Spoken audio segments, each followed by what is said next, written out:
नमस्कार, स्वागत है हमारे यूट्यूब चैनल के लाइव पेज पर। अपन बात करेंगे अपने एएसओ का जो 2021 का है, सिलेबस आउट हो गया है। और अपन आज इकोनॉमिक्स का एक टॉपिक लेते हैं, नेशनल इनकम, राष्ट्रीय आय। राष्ट्रीय आय क्या है? मैं कोशिश कर रहा हूँ, आपके स्टैटिक्स के नोट्स बन रहे हैं, थोड़े बाकी हैं। नोट्स कंप्लीट बनते हैं, मैं आपको पीडीएफ अवेलेबल करवा दूंगा और उसके पूरे सॉल्यूशन यूट्यूब पे करवा देंगे और क्वेश्चन से अपन सारी प्रैक्टिस कर लेंगे। तो आज का अपना सबसे पहला सेशन है राष्ट्रीय आय। यदि आपको ये हमारा सेशन पसंद आए तो सेशन को लाइक, शेयर और चैनल को सब्सक्राइब ज़रूर करें। यदि हम पढ़ा रहे हैं वो आपको यदि अच्छा लगे तो कमेंट बॉक्स में आप अच्छा लगे तो उसकी राय दें, यदि बुरा लगे तो उसकी राय दें। और जो पढ़ा रहे हैं उसकी पीडीएफ आपको टेलीग्राम या व्हाट्सएप के माध्यम से शेयर कर दी जाएगी। ठीक है, धन्यवाद दोस्तों। आज का सेशन अपन इसके साथ स्टार्ट करते हैं और अपना वक्त एंजॉय करते हुए आप अपनी पढ़ाई को रेगुलर तैयारी रखें और कोशिश करें कि जो टॉपिक पढ़े उसके ज़्यादा से ज़्यादा क्वेश्चन किए जाए। एक बार पूरा सिलेबस कवर करें, कंप्लीट सिलेबस कवर करें, उसके बाद में टॉपिक पढ़े और उसके क्वेश्चन करें, टॉपिक पढ़े क्वेश्चन करें, टॉपिक पढ़े और क्वेश्चन करें। ये सबसे बढ़िया तरीका है तैयारी का। और लास्ट में जो आपको टेस्ट सीरीज जहाँ से भी मिलती है उस टेस्ट को ज़्यादा से ज़्यादा आप अटेंड करें ताकि पता चले कि अपनी गलतियाँ कहाँ हो रही है, ताकि उस टॉपिक को अपन अच्छे से तैयार कर सके। देखिए, आप सब समझदार हैं, एमएससी लेवल के परीक्षा है तो आप इस बारे में सब जानते हैं। अपन अपने टॉपिक पे आते हैं सीधे और बात करते हैं टॉपिक की। National income. नेशनल इनकम क्या होती है? राष्ट्रीय आय। राष्ट्रीय आय का मतलब होता है कि अपने देश के अंदर देश की किसी भी व्यवस्था से जो सरकार को इनकम प्राप्त होती है वही क्या कहलाती है? राष्ट्रीय आय कहलाती है। अब राष्ट्रीय आय कहाँ कहाँ से प्राप्त हो सकती है? एक तो सेवाओं से प्राप्त हो सकती है, एक वस्तुओं से प्राप्त हो सकती है। ठीक है, एक देश के अंदर जो भी मैन्युफैक्चरिंग होता है उससे भी आय प्राप्त होती है। एक देश प्रोडक्ट करता है, कुछ भी बेचता है, उससे भी आय प्राप्त होती है। देश खरीदता है तो उससे आय जाती है। मतलब देश की ऐसी व्यवस्था जहाँ से भी इनकम प्राप्त हो सरकार को, यानी कि वो क्या कहलाती है? राष्ट्र को जो भी इनकम प्राप्त हो राष्ट्रीय आय कहलाती है। सभी अंतिम वस्तुओं एवं सेवाओं का उत्पाद, अपन ये बात करें, देखो, सभी अंतिम वस्तुओं एवं सेवाओं का जो अनुपात है वो अपनी क्या कहलाती है? राष्ट्रीय आय कहलाती है। ठीक है, राष्ट्रीय आय मापने की विधियाँ कौन सी? ये कभी नहीं पूछेगा अपने को राष्ट्रीय आय क्या है। अपने को इतना ही ध्यान रखता है, सभी अंतिम वस्तुओं एवं सेवाओं का जो मूल्य है वो अपनी क्या कहलाती है? राष्ट्रीय आय। और ये किसकी होती है? राष्ट्र के नागरिकों की आय होती है। राष्ट्रीय आय मापने की विधियाँ, पहली है आय विधि, दूसरी है व्यय विधि, तीसरे उत्पाद और मूल्य वर्धित विधि, प्रोडक्ट वैल्यू एडिशनल मेथड। ठीक है, पहली पढ़ते हैं अपन राष्ट्रीय आय। इसका परिचय, राष्ट्रीय आय का परिचय। 3 विधियाँ आती है, कौन कौन सी? राष्ट्रीय आय, व्यय विधि और उत्पाद विधि। पूछ लेगा राष्ट्रीय आय मापने की कितनी विधियाँ हैं? 3 विधियाँ। कौन कौन सी है? आय विधि है, व्यय विधि है, उत्पाद विधि। राष्ट्रीय आय के बारे में थोड़ा सा अपन अध्ययन करते हैं। राष्ट्रीय आय होती क्या है? राष्ट्रीय आय सामान्य निवासियों द्वारा किसी एक लेखा वर्ष में कमाई गई कुल धनराशि क्या कहलाती है? राष्ट्रीय आय कहलाती। दूसरे शब्दों में अपन गए कि किसी एक लेखा वर्ष में देश के निवासियों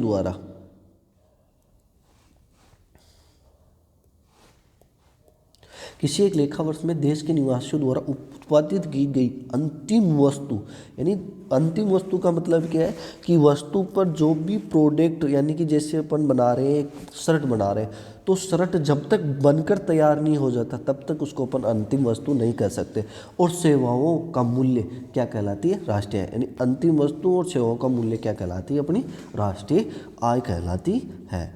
लेखा क्षेत्र में ये प्रवाह सिद्धांत है। लेखा क्षेत्र का ये प्रवाह सिद्धांत है जिसे लेखा वर्ष के अंतर्गत परिभाषित किया जाता है। यह जो भी अपन ये सेवाओं और वस्तुओं का जो राष्ट्रीय आय मापते हैं वो लेखा वर्ष का प्रवाह होता है, यानी कंटिन्यूटी दर चलता रहता है। और इसको परिभाषित लेखा वर्ष के अंतर्गत ही किया जाता है, ना कि अगले वर्ष किया जाता है। ये जीडीपी एवं अन्य रूपों में की जाती है। इसकी गणना है वो किस किस रूप में की जाती है? जीडीपी और अन्य रूप कौन से? एनडीपी, जीएनपी और एनएनपी के रूप में की जाती है। राष्ट्रीय आय की गणना कारक मूल्य या बाजार मूल्य पर किया जाता है। राष्ट्रीय गणना की जो गणना की जाती है वो कारक मूल्य, कौन से मूल्य? कारक मूल्य और बाजार मूल्य पर की जाती है, मार्केट वैल्यू पर ज्ञात की जाती है। नेशनल इनकम के बारे में थोड़ा सा इसका इतिहास देखते हैं क्या क्या है। ब्रिटिश काल के दौरान राष्ट्रीय आय की गणना दादा भाई नौरोजी ने और विलियम डिगबॉय ने और वी.के. राव आदि शामिल थे। यानी ब्रिटिश काल के दौरान राष्ट्रीय आय की गणना हुई थी, उस टाइम कौन कौन से लोग शामिल थे? राष्ट्रीय दादा भाई नौरोजी, विलियम डिगबॉय और वी.के. राव शामिल थे। राष्ट्रीय आय की प्रथम गणना कब हुई? 1867-68 में दादा भाई नौरोजी द्वारा की गई। राष्ट्रीय आय की प्रथम गणना कब की गई? 1867-68 में दादा भाई नौरोजी द्वारा की। प्रति व्यक्ति आय कब बताई उन्होंने? 20 रुपये प्रति व्यक्ति आय बताई। राष्ट्रीय आय का प्रथम वैज्ञानिक प्रोफेसर वी.के. राव द्वारा 1931-32 में किया गया था। इन्होंने प्रति व्यक्ति आय बताई थी 77.9 रुपये बताई थी। राष्ट्रीय आय की प्रथम आधिकारिक गणना पी.सी. महाबलोनिस द्वारा की थी। कब? 1949 के अंदर की थी। ये भारत सरकार द्वारा गठित राष्ट्रीय आय समिति के अध्यक्ष भी थे। तो राष्ट्रीय आय समिति के प्रथम अध्यक्ष कौन थे? पी.सी. महाबलोनिस थे। इन्होंने प्रति व्यक्ति आय बताई 225 रुपये। कितने रुपए बताई? 225 रुपये बताई। आगे चल के राष्ट्रीय आय की गणना का दायित्व CSO केंद्रीय सांख्यिकी संगठन को दे दिया गया और 1955 में CSO की राष्ट्रीय नमूना सर्वेक्षण संस्था NSO द्वारा किए जाते हैं। इसके आधार पर राष्ट्रीय आय की गणना करते हैं। यानी कि इसकी गणना नमूना सर्वेक्षण संस्थान, यानी इनको इकट्ठा तो कौन करता है? NSSO करता है और लागू कौन करता है? CSSO करता है। नमूनों के आधार पर राष्ट्रीय, ये 23 मई 2019 इंपॉर्टेंट है, ध्यान रखना। ये को केंद्र सरकार ने इन दोनों संस्थाओं को मिलाकर NSSO है, नेशनल स्टैटिस्टिक्स ऑफिस की घटना कर दी। कब कर दी? NSO की स्थापना कर दी। NSO ने राष्ट्रीय आय की गणना अर्थव्यवस्था को 3 क्षेत्रों में मापी। एक प्राइमरी सेक्टर पे, एक सेकेंडरी पे, एक टर्शियरी पे। प्राथमिक क्षेत्र, द्वितीयक क्षेत्र और तृतीयक क्षेत्र। NSSO इनकी राष्ट्रीय आय की गणना कितने भागों में बांट दिया? प्राथमिक क्षेत्र, द्वितीयक क्षेत्र और तृतीयक क्षेत्र के आधार पर इसको बांट दिया। राष्ट्रीय आय मापने की विधियाँ, राष्ट्रीय आय कैसे मापी जाती है? राष्ट्रीय आय मापने की विधियाँ कौन कौन सी है? पहले अपन ने पढ़ी थी ऊपर आय विधि, व्यय विधि और तीसरी कौन सी पढ़ी थी अपन ने? पहले पढ़ी थी आय विधि, दूसरी व्यय विधि और तीसरी उस देश की सेवाओं के अंदर वो जो जिससे निर्मित होती है उनके बारे में पढ़ा था। चलिए आय विधि के बारे में देखते हैं। आय विधि क्या होती है? इनकम मेथड क्या होता है? यानी इनकम मेथड, आय विधि कैसे? यानी कि देश के अंदर जो भी नागरिक रह रहे हैं उनके द्वारा जो कमाई गई पूंजी है वही क्या कहलाती है? देश की आय विधि। यानी कहाँ कहाँ से आय हो रही है वो सारी क्या कहलाती है? जैसे कर्मचारियों को दी जाने वाली धन पूर्ति, इसमें क्या आ जाएगा? वेतन भत्ते, सामाजिक सुरक्षा योग्यता, सेवानिवृत्ति पेंशन, ये सारी आ गई। कर्मचारियों को दी गई धन पूर्ति। दूसरा है किराया और रॉयल्टी, ब्याज, लाभ, मिश्रित आय। व्यय विधि क्या होती है? व्यय यानी अपन ने किस किस चीज़ पर व्यय कर रहे हैं? गृह इकाई द्वारा किया गया व्यय, उत्पादन इकाई द्वारा किया गया व्यय, सरकार द्वारा किया गया व्यय और शुद्ध निर्यात, क्या क्या अपन ने निर्यात किया है वो सारा इसके अंदर आ जाता है। शुद्ध निर्यात का एक्सपोर्ट इम्पोर्ट, क्या खरीदा क्या बेचा, इनके बीच का जो अंतर है, यानी अपन ने कितना अपना पैसा इन्वेस्ट हुआ है वो सारा इसके अंदर आ जाता है। मूल्य या उत्पाद विधि, ये होती है GDP, NDP, GNP और NNP पर आधारित होती है। मूल्य किसकी, उत्पाद या मूल्य विधि किस किस पर गया? या तो GDP या NDP या GNP या NNP पर ज्ञात की जाती है। सबसे पहले अपन देखते हैं GDP के बारे में। GDP की फुल फॉर्म क्या होती है? ग्रॉस डोमेस्टिक प्रोडक्ट, यानी सकल घरेलू उत्पाद। डोमेस्टिक प्रोडक्ट, सकल घरेलू उत्पाद। G ग्रोस, D डोमेस्टिक यानी घरेलू, P यानी उत्पाद। उत्पाद क्या क्या हो सकते हैं? वस्तु और सेवाएं। यही ध्यान रखना, जब भी प्रोडक्ट की बात करेंगे इनकम के अंदर 2 ही चीज़ दिमाग में आनी चाहिए, एक तो वस्तु और एक उत्पाद, सेवाएं। बस यही अपनी फाइनल जा कर के प्रोडक्ट बनता है। सबसे पहला आता है ग्रोस, दूसरा आता है डोमेस्टिक और तीसरा आता है उत्पाद। तो इसकी परिभाषा क्या होगी? देखो, ग्रोस का मतलब सकल घरेलू उत्पाद, यानी देश की सीमाओं के अंदर उत्पादित की गई वस्तु और सेवाओं का जो कुल मूल्य है वही क्या कहलाती है? अपनी GDP कहलाती है। पहले 3 चीज़ से इसी से बन गया। देखो, देश की सीमाओं के अंदर की गई वस्तु और सेवाओं का अंतिम उत्पाद क्या कहलाता है अपना? कुल जीडीपी कहलाता है। देखो, देश की वित्तीय वर्ष में देश की सीमाओं के अंदर उत्पादित की गई अंतिम वस्तु और सेवाओं का बाजार मूल्य उस देश की जीडीपी कहलाती है। ठीक है, क्या कहलाती है? बाजार मूल्य होता है वो उस देश के क्या कहलाते हैं? जीडीपी कहलाती है। घरेलू सीमा, घरेलू सीमा में क्या क्या आते हैं अपने?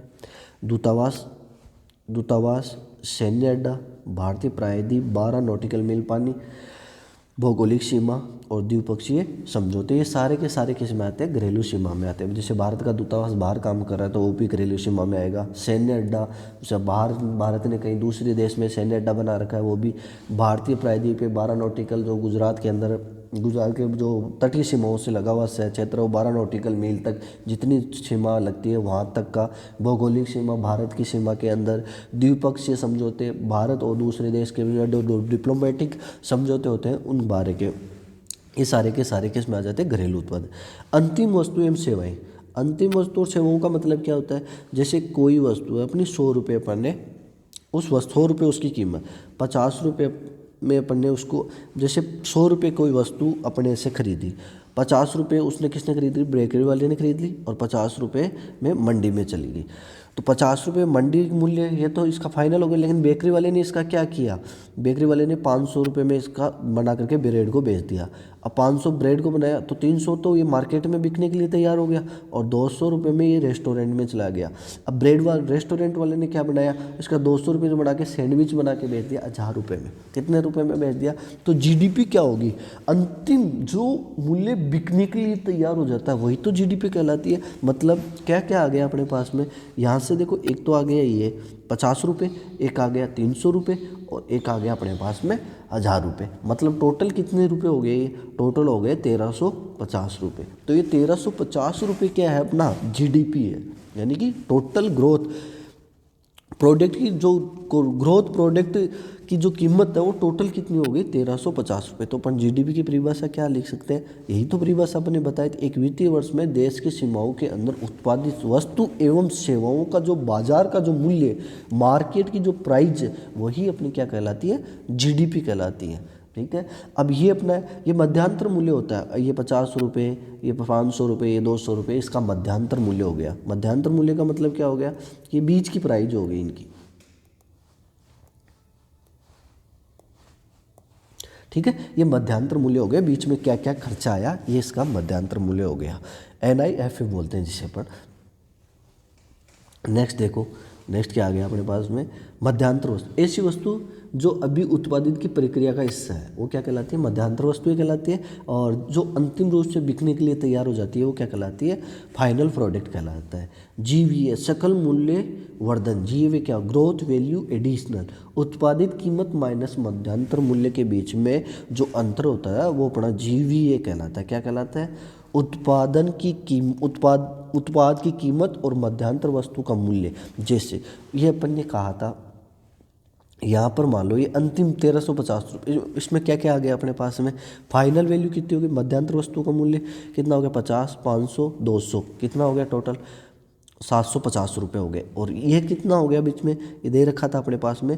टोटल वैल्यू कितनी होगी? इन दोनों का जो अंतर होगा, मध्यांतर मूल्य और उत्पाद की कीमत, प्रोडक्ट की जो फाइनल कीमत है वो उन दोनों का अंतर होगा, वही अपना क्या बोला है? GVA, सकल मूल्य वर्धन कहलाता है। ग्रोथ वैल्यू एडिशनल कहलाता है। देखिए, जीडीपी को अपनों तो कुछ नहीं याद रखना, बस इतना ध्यान रखना। तो जीडीपी होती क्या है? जीडीपी को बस इतना ध्यान रखना, क्वांटिटी ने वस्तु और सेवाओं का मूल्य, वस्तु और सेवाओं की मात्रा, और क्या हो जाएगा? प्रोडक्ट की क्यू हो जाएगा? बाजार मूल्य, प्रोडक्ट की कीमत। ठीक है, market price. GDP Q × P, ये ध्यान रखना आप तो। और कुछ नहीं, जीडीपी क्या होती है? मात्रा जितनी अपन ने उत्पादित की और जितनी अपन ने बाजार में बेच दी, क्या कहलाती है? अपनी जीडीपी कहलाती है।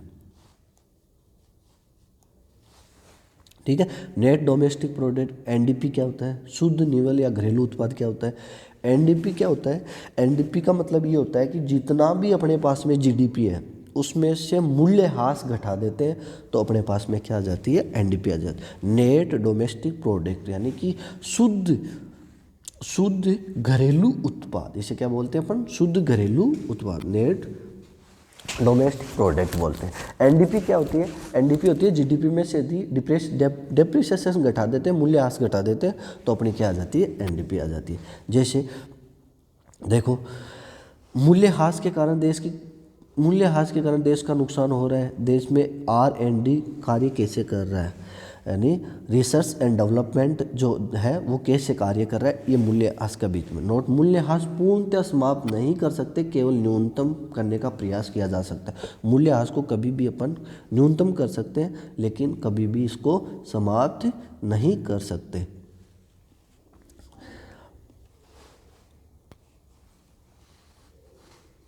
देखिए आगे देखिए, GNP, growth net product, national product, यानी कि सकल राष्ट्रीय उत्पाद। सकल राष्ट्रीय उत्पाद क्या होता है? सकल राष्ट्रीय उत्पाद आप सीधा सा ध्यान रखो, जीडीपी जितनी इनकम है उसमें से भारत में जो भारत के श्रमिक हैं जो विदेशों में काम कर रहे हैं उनको तो जोड़ दो, और जो भारत में विदेशी काम करें उनको घटा दो, अपनी क्या आ जाएगी? जीएनपी आ जाएगी। ठीक है, तो इसका मतलब भारत के श्रमिक विदेश में काम करें और देश में, इन दोनों का जो अंतर है, इंडियन प्लस फॉरेनर का जो अंतर है वही अपना क्या कहलाता है?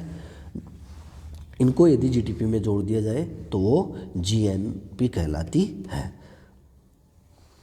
ठीक है, जीएनपी। और जीडीपी क्या होती है? जीडीपी क्या होती है? चाहे देश में कोई सा भी काम करो, चाहे फॉरेनर हो चाहे इंडियन हो, वो पूरा देश की सीमाओं के अंदर प्रोडक्ट उत्पन्न होता है, वो तो अपनी जीडीपी है। जबकि जीएनपी क्या है कि देश की सीमाओं में जो विदेशी काम कर रहे हैं उनको तो घटा दो, देशी विदेशी जगह काम करें उनको जोड़ दो, यही अपनी है। तो क्या होती है अपने पास में? जीएनपी बराबर क्या होती है? GDP plus एनआईएफए। एनआईएफए का मतलब क्या होता है? नेट फैक्टर इनकम फ्रॉम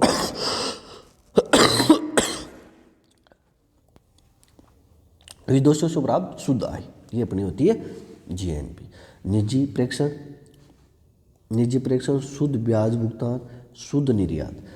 निजी प्रेषण का मतलब जो विदेशों में जो व्यक्ति काम करे वहाँ से जो प्राप्त इनकम होती है वो अपनी क्या होती है? पॉजिटिव है। शुद्ध ब्याज अपन विदेशों से लोन ले रखा है, ये अपना नेगेटिव है।